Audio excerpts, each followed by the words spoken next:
Ryan, thanks for joining the podcast. That's good to be here, man. I'm excited about having you here. First time for us to be recording in the flesh in Aaron's office, so it's great to have you. Yeah, I like it. It's a nice setup, man. Awesome. How did you get into auto repair? Yeah, well, the easy answer would be my dad started the business back in 1972. I grew up in the business, so naturally I didn't want anything to do with it. And I went to school for engineering at the University of Kentucky and found my way back to it. Just coming back to work for my dad. I started dating my now wife at that period of time. And so at that point, it was probably a comfort decision with no idea we'd ever be here. Yeah. But it was just a family business, and it was a decision that was tough, I think. But there's a lot behind that story, but eased my way back into it. So it's familiar. Now you've got 4 shops, right? We do. Yep. And one of them 16 bays? One of them 16 lifts, 12 bays. So we have some double 12 bays, stacks in there. Yeah. Was that the one that your father started? And that's one you started out with? It was. When I came back, we only had realistically, we had a body shop. We had heavy duty towing, light duty towing. We worked on Class 8 trucks. We did everything. We worked on farm machinery, like implements and stuff. I mean, it was crazy. We were coming. I came back. I was welding farm equipment for a lot of the farmers that were still doing hay and foraging and stuff. And so we did everything, man. So not specialized. Not specialized whatsoever. We had about 15 buckets we were trying to fill. So you started out non-specialized in there, doing just anything you could get in the door. Yeah. And then when you came in, what did you do? How'd you work your way up? Well, I came back with an engineering degree background and as a research assistant at the University of Kentucky. I came back from college, so I was already the smartest person I knew at that point. Of course. Yeah. So I had to learn through some humility and becoming a little more humble that I didn't know everything. So I came back and I swept floors. I ran tow trucks, eventually worked on cars, started doing some service advising, and just learned everything. I mean, I sprayed, I painted. I would do metal fabrication on hay mowers and balers and different farm equipment and stuff. I mean, I just learned how to do everything. Now, when I met you, were you the owner, or were you like this, kind of doing a little bit of everything? Doing a little bit of everything. But you weren't the owner yet? Not the owner yet, no. I met him in a bar. When it was Harry Carey's. Harry Carey's, York was up in Chicago. Yeah.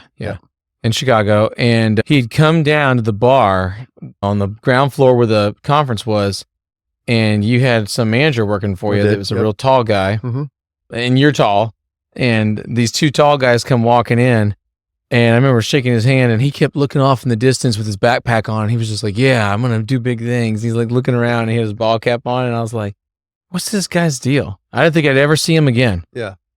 And then you signed up, and yeah, if I remember that conversation directly, it was the night after like the first day of meetings and whatnot. We had gone to your talk, and at that time, there's a lot of other people that are fairly popular in our industry that a lot of people would know that were speaking there. So it's kind of my first time being at a real conference, I guess I should say. And so talked to Aaron.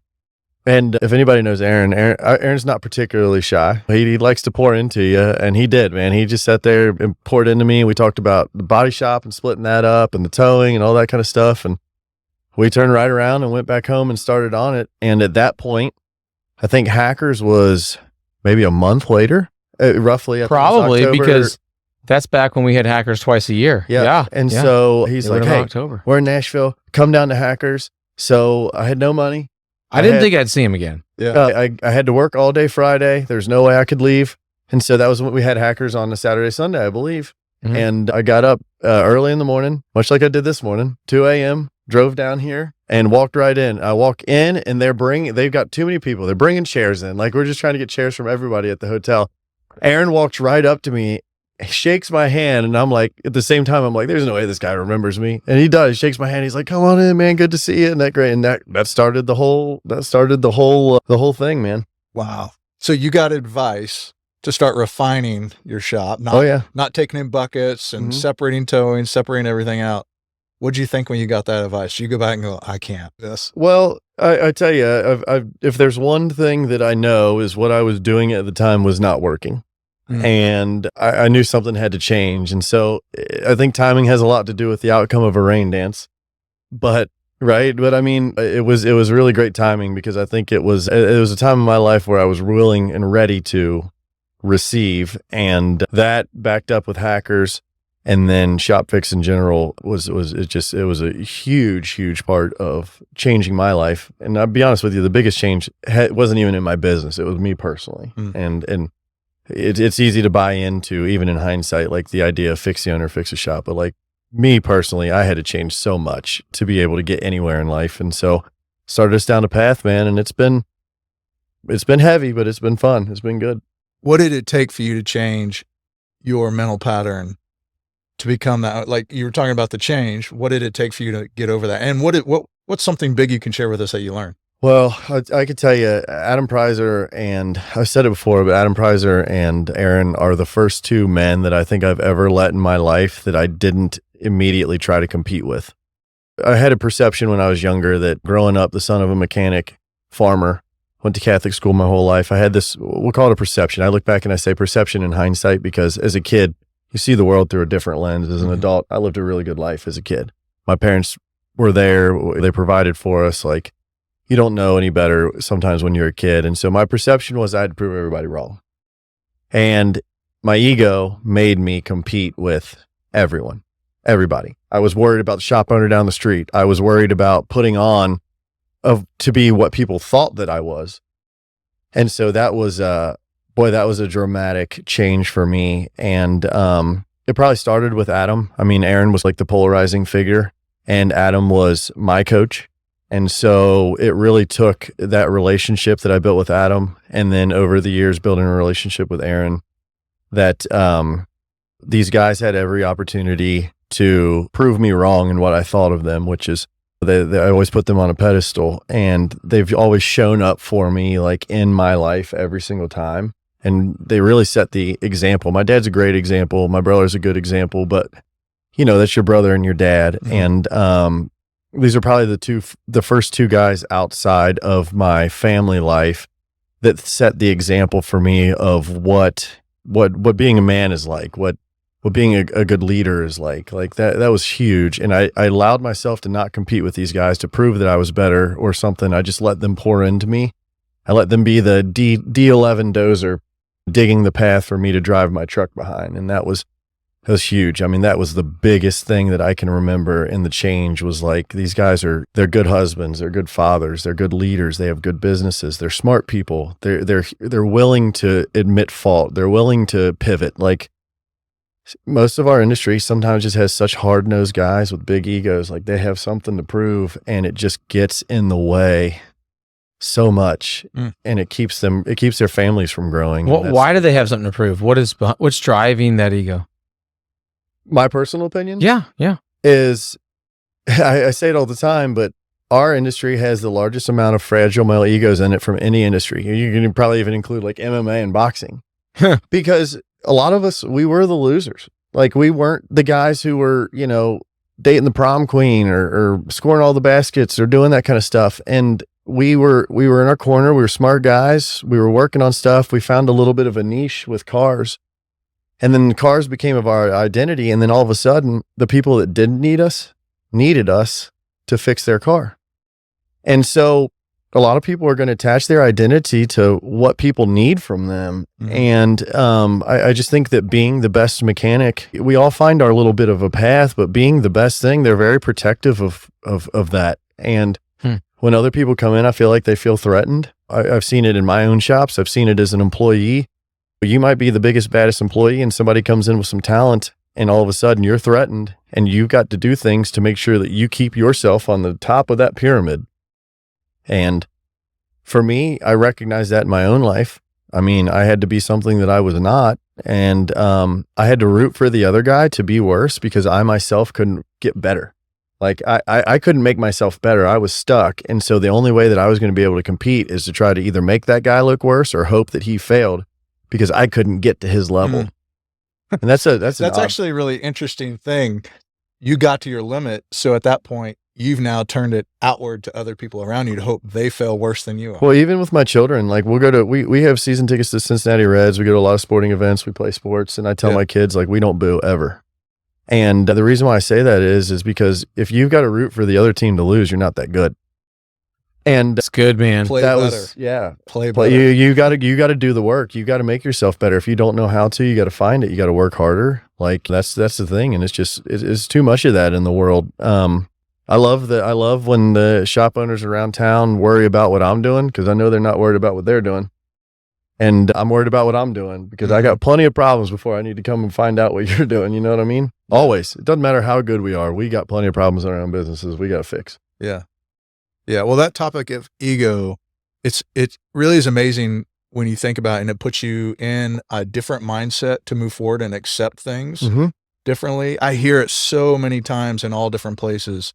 Putting that aside and allowing you to get in that mindset to receive is really important. And in my own personal experience with the ego, what the ego did is it kept me from being curious. It just allowed me to just write things off from the get-go, right? Don't want to try new things.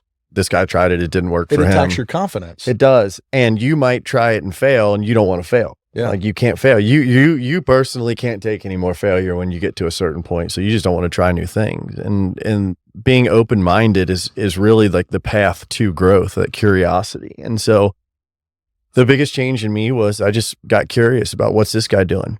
Well, that didn't work for me, but it worked for him. How did it work for him? And I think that those were the big things that were like, it wasn't just going, well, that might work for you, but that didn't work for me. It was like, well, let's find out. Is there more to this than meets the eye? And that really turned into it. That was a lot of the big steps forward, putting the one foot in front of the other. Wow. So you start off right off the bat, ego. Just a big. I love it. You flippantly said, the fix the owner, fix the shop, but I think it's easy for you to say that because in a lot of ways you've gotten past that step. But a lot of people, they're not there. They're still trying to fix the owner, and then when they feel like, I've done all I can do, not going to get any better, they get this attitude of, well, it's not my fault. It's somebody else's fault. I've done all the self-improvement. I've done all the talks. I've done all the stuff that they talk about here at Shop Fix or any of this other stuff. And I think a lot of clients don't slow down and think through this. And I shouldn't even say clients. People that aren't even clients don't slow down and think through this process and ask themselves, all right, how do I get to this next level? What am I still doing to hold me back? And one thing I've always loved about your pursuit of success is, just to brag on you for a second, Ryan's the type of guy that will own it.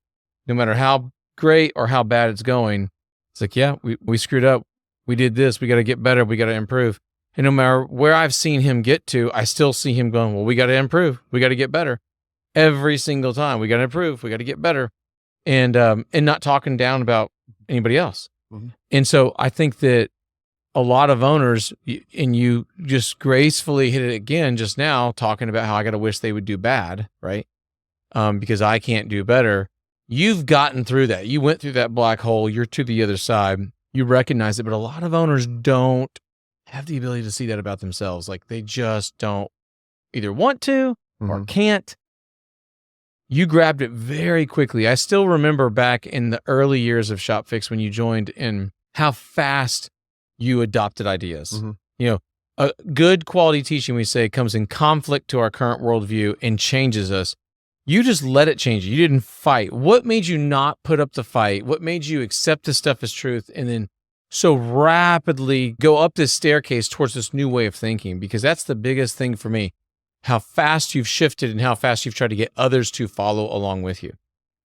Yeah, I mean, I think that the ego does play a part in that. Maybe the healthy side of the ego, which is, if this guy can do it, I can do it, right? So I think I had that mentality. Number two was I was the type of guy that if I was going to do something, I'd commit to it first, and then I'd convince myself it was a good idea. Yeah.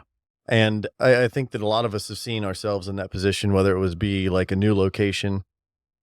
You get to the point where you're getting ready to sign paperwork, and you go, oh, crap, like, I don't know if this is a really good idea. So you spend all night doing the research, trying to make sure that, hey, the car count, the road traffic count's good. This is a good location. The demographics look good. Like, you prove everything on the back end. And so as a guy that's willing to commit and do that on the back end, I think I love reading. I love getting the information. And so just like an idea that talking about these guys that are stuck and just talking about the competition, going back to that for a minute, we always act like the guy down the street's going to take all of our car count. You know, he's going to crush us. And you realize that manufacturers are selling their product at a clip that they can only service 30% of the cars that they sell. And these are the largest money backed manufacturers, and they can't even service a third of what they sell, right? Correct. And the amount of cars on the road just keeps growing, doesn't get any smaller. And so you realize, like, okay, well, there's enough for all of us to go around. You just keep having little moments like that convince you, like, this is going to work. This is good, right? And I think that I just trusted the people that were around me too. And I think that that's a huge part of it. I think that trust is a big part of the buy-in, because a lot of people may join company, or they may join a group, a 20 group or something like that, and they don't believe in themselves, and then they don't trust what everybody else is selling them and telling them. And so what made us grow so fast? I mean, I just was willing to do the things that everybody had told me wouldn't work. And honestly, probably a lot of it came from the fact that I don't know that I trusted the people that told me it wasn't going to work. Right. I mean, they were all broke. They're all broke. Yeah. And I'm like, well, it ain't going to work, but you're still broke. Like, give me the proof of concept here, money bags. Like, and that's the thing is, it's like, well, if it didn't work for you, maybe I can make it work. I've always thought that I could maybe do so. Maybe I've always had that little bit of thing, like the chip on my shoulder, that maybe like I could make it work. It's just there's just so much that goes into it from a mindset issue. But honestly, I was tired. I saw what my dad did for his whole life. I mean, and you just see a man that's worked his whole life and the businesses. And I was like, it can be better than this. It can be better than this. Success for me, when I joined ShopFix, was making $130,000 a year, going to work every day, working 40, 50 hours a week, maybe putting some money in a retirement account. That was what success was in my hometown. That was just a job that paid the bills and gave you something to retire on. And boy, we're at a very different point here, boys. Like, the success for me anywhere close to that anymore. It doesn't have a whole lot to do with money. Yeah. I've gotten to a point in my life where I don't ever want to retire. I love what I do. To be honest with you, I hate cars. I love people. Yeah. I love business. I love solving problems. I love engineering. Like, I like cars from an engineering standpoint, motors and stuff like that. But it's just, I love people. I love business. Like, it's funny that you get pigeonholed into thinking that just because you work on cars, or you're a doctor, or you're an HVAC technician, like that this is what your life is. And it's like, man, if you really just open your eyes, there's so much more around you. Right. And I think that my definition of success from just a handful of years ago till now is just so much different, and it has so many different variables in it. It's crazy. So what made me, I don't know, part tiredness, part maybe having a decent understanding of what the possibility was. And I can say that probably somebody showed me it's more possibility. Somebody puts possibility in front of you, you don't believe that guy. Yeah. The next guy lines up before him and he shows you the same possibility, and you're like, okay. And then all of a sudden you get in a group with 3, 4, 5, 6 people that are all doing well. That's a pretty good proof of concept. And when when people are showing you that the possibility is well beyond what you can see, that'll light fire under your butt real quick. Mm-hmm. I think. Yeah. That was it. Well, and those bigger players want to hang out with you, even if you're not hitting those numbers, if they can see that you're hungry. Mm-hmm. Bigger players don't want to hang out with small players that think small. Right. But they'll hang out with a small player that thinks big. Mm-hmm. And that's the key piece that I think for you always were like, dude, give it to me. I'm in, I'm all in. Where can I get more? And I've always watched that about you. So tell us about how you ended up buying the shop, because when you first came, you were as your family's business, but you were technically an employee. Yep. Trying to save the family business. Yep.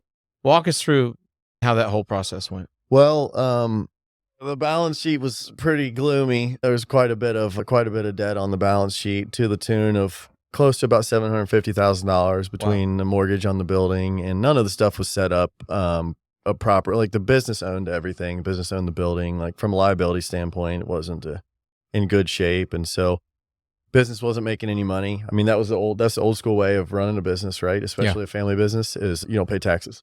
What can I do to not pay taxes? Avoidance. Yeah. Don't make money. Okay, that's what I'll do. Yeah, I mean, I don't make any money. I remember back in the day. I mean, we still paid everything by check. Every single part that came in the door, we paid by check.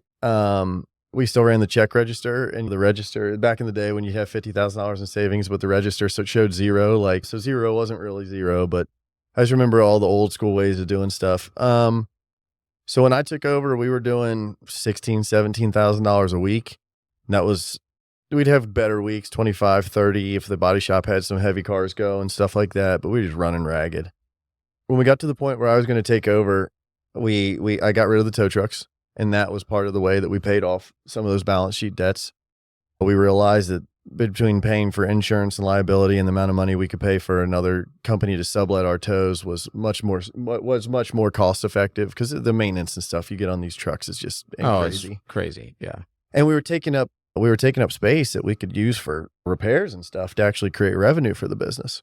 So we first got rid of the tow trucks. We paid some of our debts down and whatnot. And then eventually I decided I wanted to go multi-shop, and I knew I couldn't do that if I was still in the body shop industry. And so we were running a body shop and a car shop out of the same location. Which was bigger? The car shop was bigger in revenue. I got to the car shop to it was doing about 1.4, and the body shop was doing about 800,000. Okay.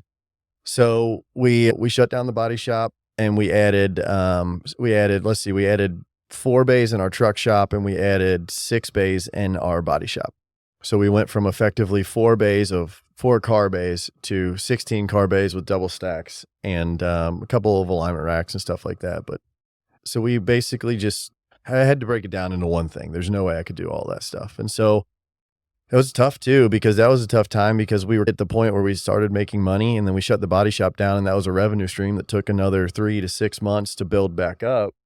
So there was a period of time there where it was a good move, but you had to believe that it was a good move for a little bit of time. Some guts, man. Yeah.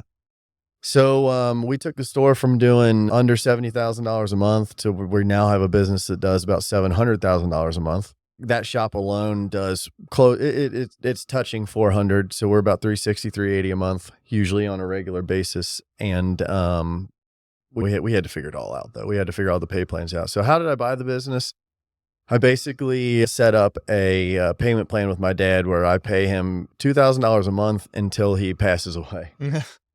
And did you do this before you shut down the body shop, turned it all around, or yes, after? Okay. We did. So you had no sign that this was going to be a great decision or work out for you? No, I mean, I had some counsel, and my dad we bought something that was worth nothing. And my parents had taken the last bit of their retirement and put it back into the business to pay bills and do some stuff when we were struggling and whatnot. And so, you know, they were at the age where they could go on Social Security and Medicare and stuff. And like, I think my dad makes more money now with me paying him for some stuff than he did when he was ever making running the business. Yeah, I mean, it was a good deal for both of us. And he really wanted to give me the business, but that was a little bit messy with siblings and stuff like that. So yeah. I felt like, and I felt it was my responsibility to pay for the business. I don't like to be given anything, to be perfectly honest with you. I'm still not good at receiving. While I knew that there was a possibility there on paper, yes, it really wasn't worth a whole lot. And so we figured this out, and I don't think we ever imagined we'd get to this point. I mean, from a location standpoint, this business is like 5,000 car count a day in the little town of Burlington, Kentucky, doing good revenue numbers for a shop like that. And so we never thought it would be what it is. But at that point, no, we had no idea. So it was tight, believe it or not. $2,000 a month was a figure. Let's figure out how we're going to do this at that period of time. And then now you don't notice. No, no, you don't. We got all the other stupid things we pay for that we notice a little bit more. So yeah. That's powerful, man. So as you got this thing bought, all of a sudden some chains fell off. It's all up to you to make decisions. Mm-hmm. Tell us about that transition of it's all on your shoulders now. For me, honestly, it was probably a little bit more of a breath of fresh air. Myself and my dad were never the eye-to-eye guy. I've always been a riskier person, I should say. Probably there's a period of my life where it was probably too risky. But I just always believed in the people that I had around me.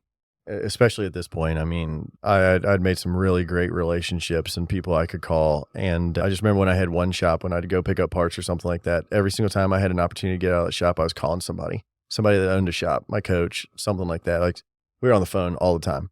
Man, I was just learning in the middle of going to pick up parts or pick up a customer or doing this kind of stuff. And so I felt pretty confident about that.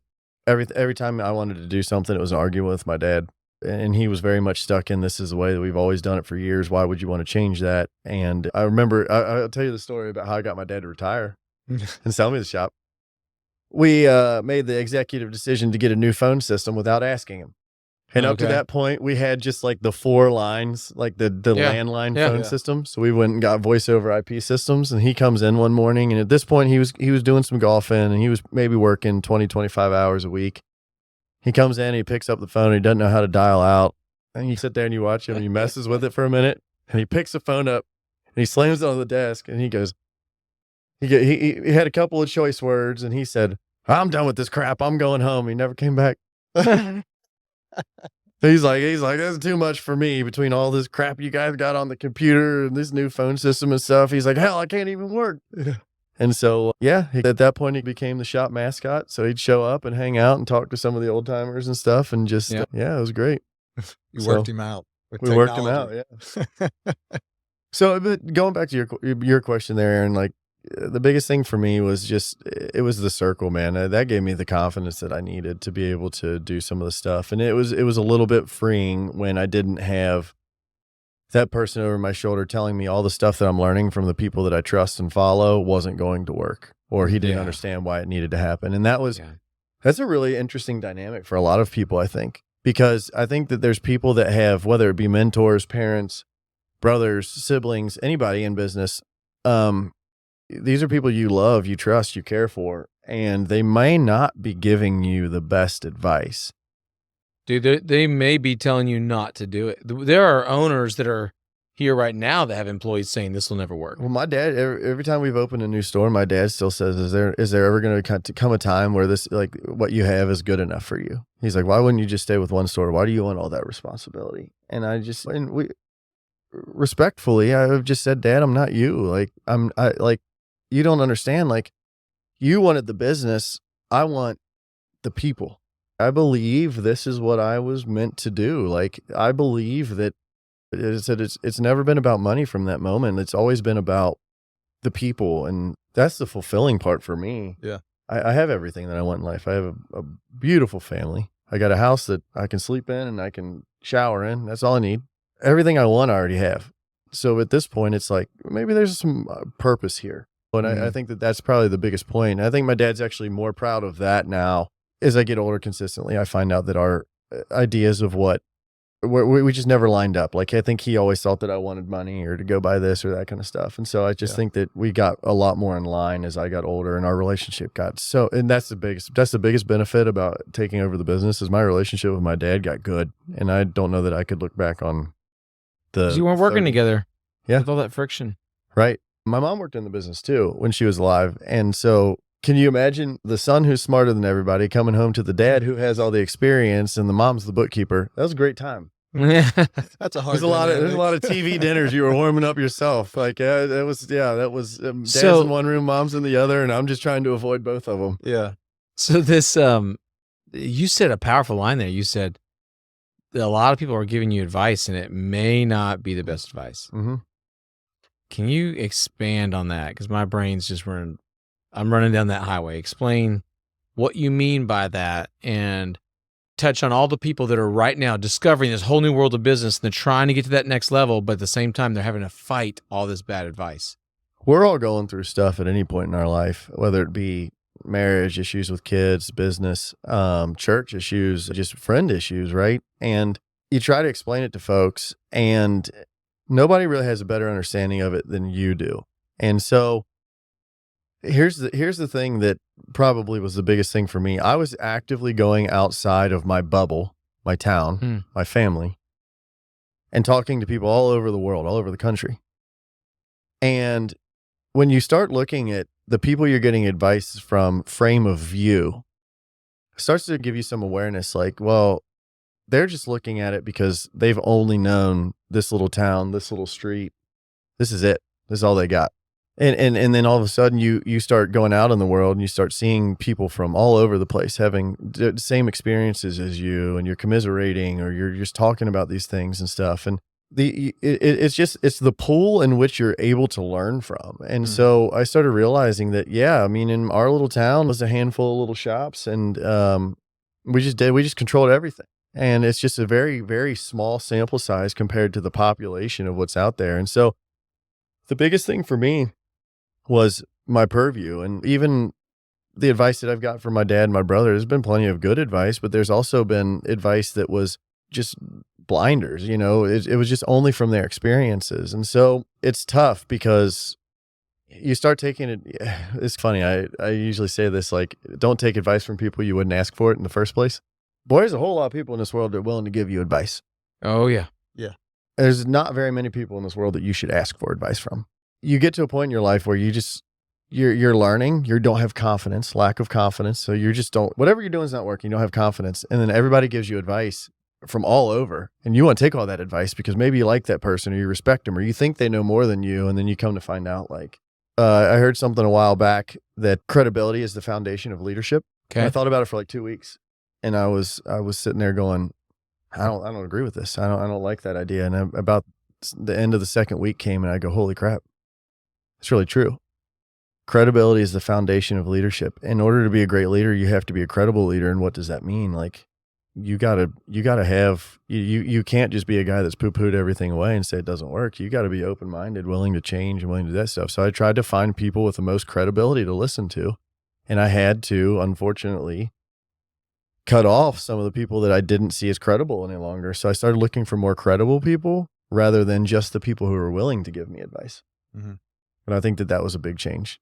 There were two things you said in there that I think you opened yourself up to always learn, and you spent a lot of time learning. And I think that's where a lot of times, and you went outside your circle. And a lot of times people struggle, but having that mindset or having that open-mindedness just to learn and start taking in and absorbing as much as you possibly could to determine whether or not what you're hearing is accurate and balance each other off the information off of it is really a big deal. Well, I just made a decision that I may not like what you tell me. I may not like the advice that you give me, but I'm going to go verify it myself that your advice is bad, because it might be good. I might just be closed-minded. And so I really just got into the verification process. I mean, once I got into business and realized I was in well over my head, I went back and got my MBA.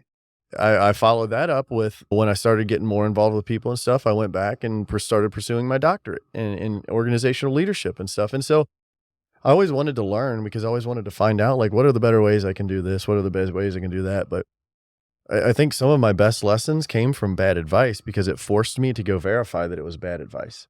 Because just taking it, or just, I didn't want to be, how hypocritical would it be of me to say that this guy was just being closed-minded and then me be closed-minded to someone's advice, right? I feel like you can't talk out of both sides of your mouth on that. And so I may not like the advice you give me, or I might really love the advice you're giving me, but I decided that I was going to go verify it on my own and do my own due diligence and learn and make sure that this was good advice, it was bad advice. There's been many times that I've flip-flopped on that, where I thought was good, sounded good, ended up being bad, and what I thought was bad actually ended up being very fruitful. Yeah. It's interesting. I've learned from riding motorcycles, this lesson is when there's a lot of people who give you advice about riding motorcycles.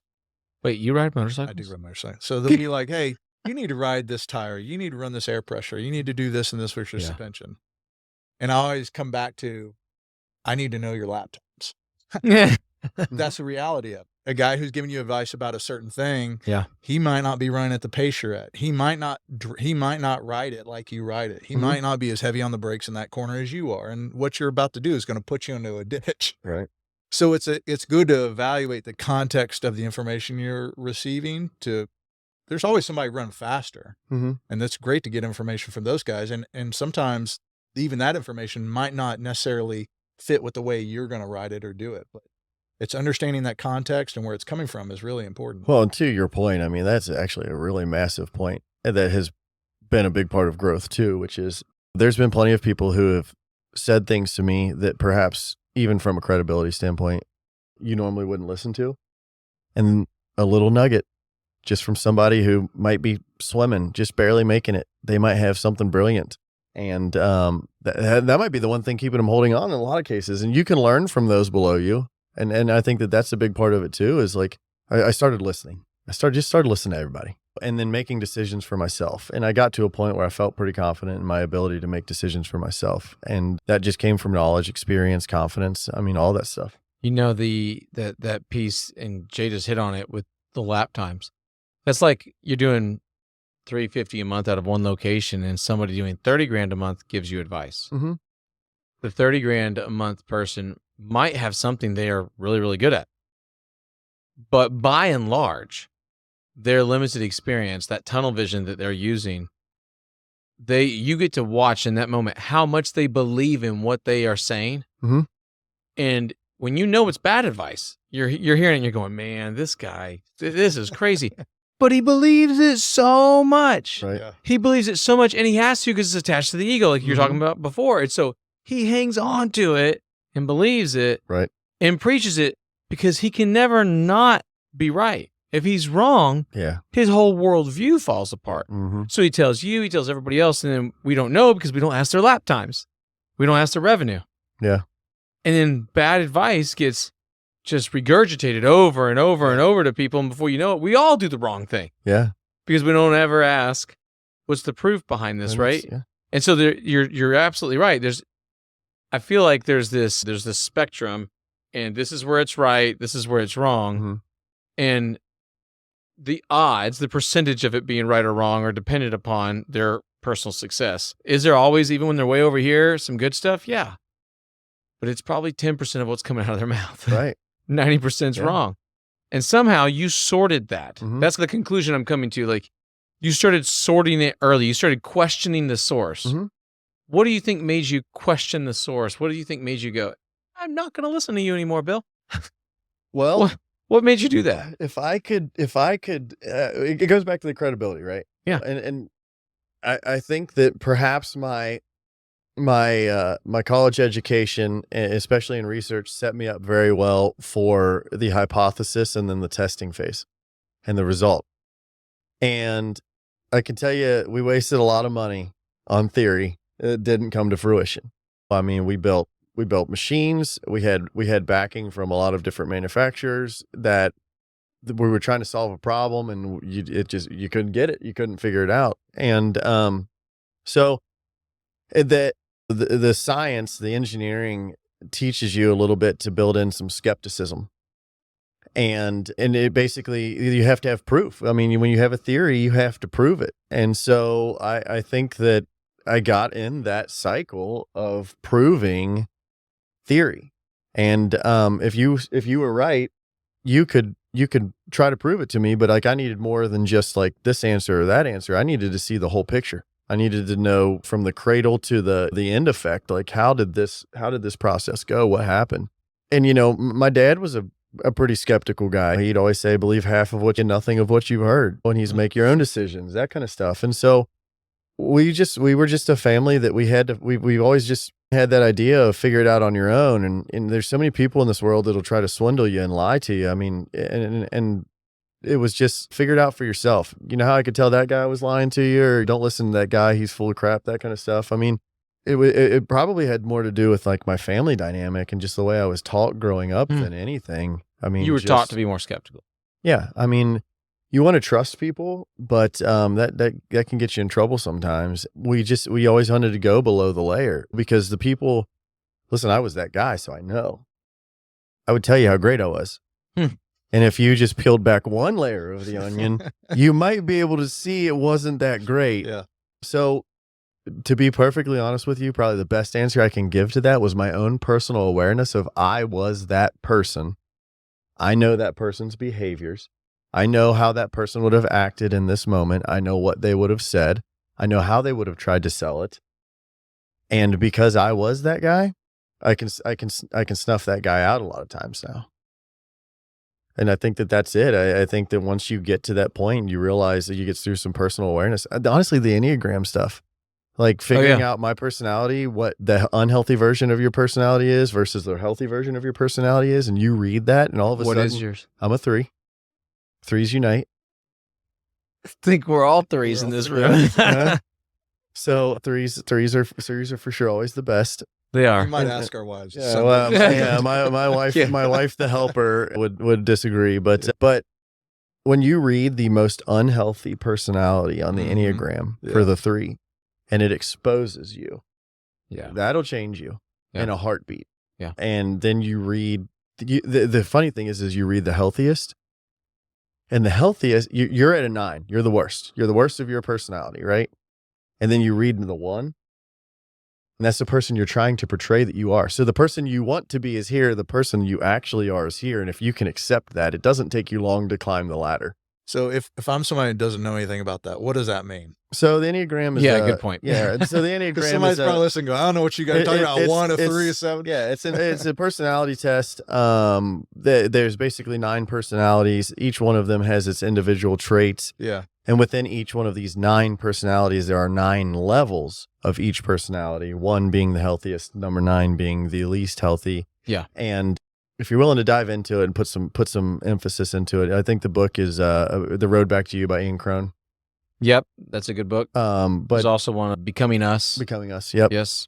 Man, well, if you need some self-development, that'd probably be the first place I'd recommend that anybody starts is the Enneagram, because it identifies where you're at right now and where you can be, and it basically builds the roadmap to you. And it starts yourself. simple. Mm-hmm. It gets complicated as you go into it, but it starts simple, so it's very quick to easily grasp it and understand your kids, your spouse, your employees. Yeah, that's huge. I mean, that probably brought the largest amount of self-awareness to my life, and it changed a lot of things. So I'm going to pivot a little bit as we're wrapping up. We've heard your lap times. We know where you're at. You've talked about how you evaluate information. Mm-hmm. So for somebody listening, where you're at today, what's something really important that you want to convey that you've learned that's important to you? Like, what would you tell somebody? What's your advice? Yeah, I think that I've always said rules without relationships equals rebellion. And so, and I think this guy's deep. Wait, rules without relationships equals rebellion. And I even use that in the business. I always say transactions without trust creates turmoil. So he's got like triplicate things going. Yeah, he's like TTT. Yeah, so the relationship is what got me to where I am. Like my relationship with my dad, even though we would have knockdown dragouts. I mean, my dad is a son of a German immigrant brought here during the war, hard-nosed farmer, never wrong, stubborn as can be. And my ego and his stubbornness, we went bound for bound. But I'll tell you, there was one day when I was walking upstairs, I was mad at my dad, and he was sitting in his chair. I think he was listening to the radio, and he said, me and your grandpa got in a lot of fights, but we never went to bed without saying I love you.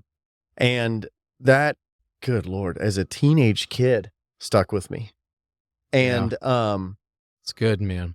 And what you realize is like, we can fight like hell, but at the end of the day, you're on the same team. And that relationship, if I hadn't have been able to have that relationship, if I got mad at my dad, if I'd have gone on and become an engineer for whoever knows what, or done whatever knows what, I wouldn't have gotten to the purpose. And I always think about Proverbs, I believe it's Proverbs 19, verse 20, as many of the plans in a man's heart, but it's the Lord's purpose that prevails.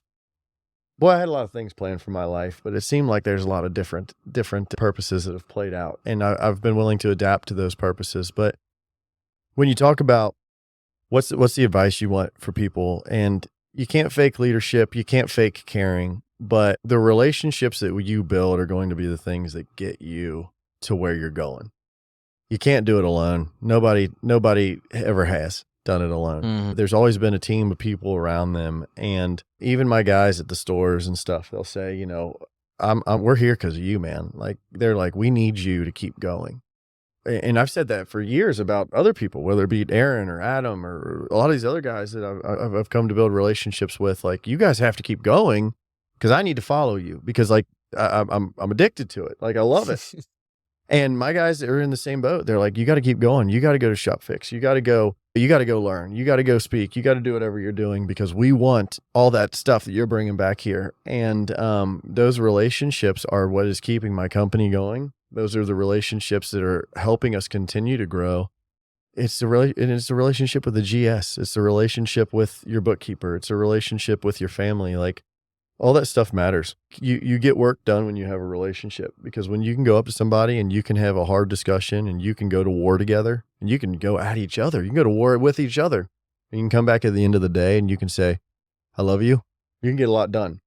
Because if we spend all this time being our feelings hurt, we always tell my guys, if I find your feelings, I'm not giving them back. But dude, he's got so many of these lines. Well, that's an Adam Preiser quote. No, I've stolen that from him, but it's yours now. It's mine now. But we do that. It's like if we find your feelings, we're not giving them back. And like you can go to war and you can come back at the end of the day and you're going to bed and you're saying like, hey, I love you, man. Like appreciate you. Like I know today was a hard day, but we're gonna fight again tomorrow. You can literally move mountains. I mean, that's how so much has gotten done in this world. And all these companies that have been on the brink of disaster, big companies, the IBMs, the Apples, the Amazons, they got through it because they had a few guys that were willing to fight to the end. And it was those relationships that got those companies to become the Goliaths that they are now. And I think that rings true in most successful organizations. There's not a lot of successful organizations that haven't gone through a bad time. And the things that got them through those good times were relationships, relationship with your banker, relationship with the person, I mean, there's just so many vendors, etc. Yeah. It's crazy. And so just taking care of people, loving people, that's the biggest thing. And you don't have to go overboard with it. I'm not saying give everything away, but give all that you can give of yourself and be the example for these people and grow people. That's a huge part of it, man. Good stuff, man. That's great. I'm going to have to write all those. Hold on. Rules without relationship, rebellion. Yep. If I find your feelings, I'm going to keep them. Yeah. What was the turmoil. Transactions without trust equals turmoil. Transactions without trust equals turmoil. Dang, these are good. You don't build trust with a customer. Are these just amazing? They're really good.